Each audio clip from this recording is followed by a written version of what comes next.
Hi, it's Desley here. Today we're going to talk about ailments under the letter F. And the first one today is fibromyalgia. Many women suffer from this condition in particular, and it's characteristically associated with sore muscles and pain in the tendon insertions.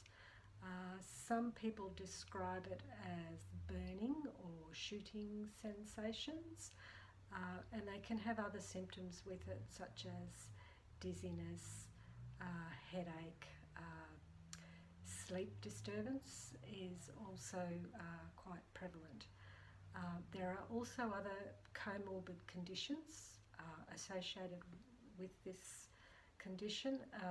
One of them is TMJ, which is your tibiomandibular dysfunction of your jaw. That's common, as well as irritable bowel syndrome, and it can also be associated with a condition called SIBO. There are myriad causes of fibromyalgia.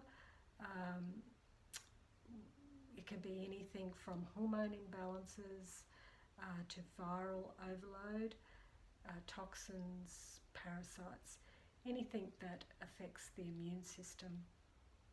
Chronic fatigue syndrome often accompanies this as well. Some of the nutrients that are important are coenzyme Q10 for improving the mitochondria of the cell for energy production, and magnesium to help with muscle relaxation. Melatonin is also useful if you're having sleep disturbances, and for the fatigue, adrenal herbs such as your licorice root and ginseng are helpful.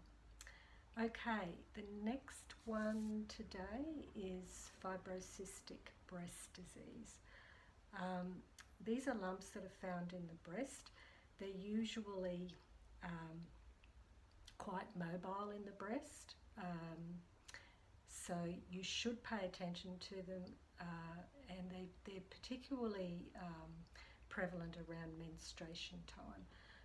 So always check your breasts regularly, and if you're concerned, if they feel hard or immobile in particular, you should have regular breast mammograms and checkups.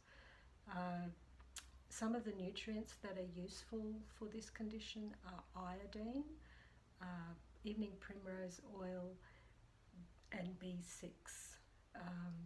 You can use castor oil packs on the breasts to help with the swelling and inflammation, and always have a good diet with plenty of fibre and lots of good fats and oils, and it's best to avoid things like alcohol and caffeine. Okay, the next one is fungal infections. So you can get different forms of fungal infections. There's athlete's foot, which you can get between the toes, and jock itch, which you can get in the groin area, and these can get quite red and itchy. Candida on the tongue is what is known as oral thrush, and that is white plaques on the tongue. Vaginal thrush is generally cottage cheese-like, and if you get it on your nails, it tends to be yellow and crumbly appearance. Ringworm is another form of a fungal infection. It usually starts with spots that form into a ring and raise up like a wheel, and they are intensely itchy. There's usually some sort of immune incompetence going on, and you find this in particular with people that have diabetes. If you've been on lots of courses of antibiotics and you've upset the imbalance in the gut, or if you're on an oral contraceptive pill, because the estrogen can cause the candida to proliferate. For external use, you can use your tea tree oils, internally. Something like Paw Diaco herb is useful. Probiotics, in particular the Saccharomyces boulardii strain, crowds out those pathogenic yeasts, so that's always useful.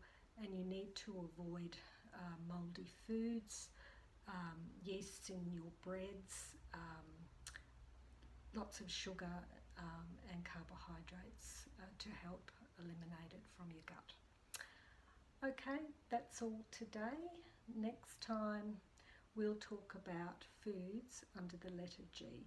If you need any further advice, feel free to go to my webpage, desleylockenaturopath.com.au.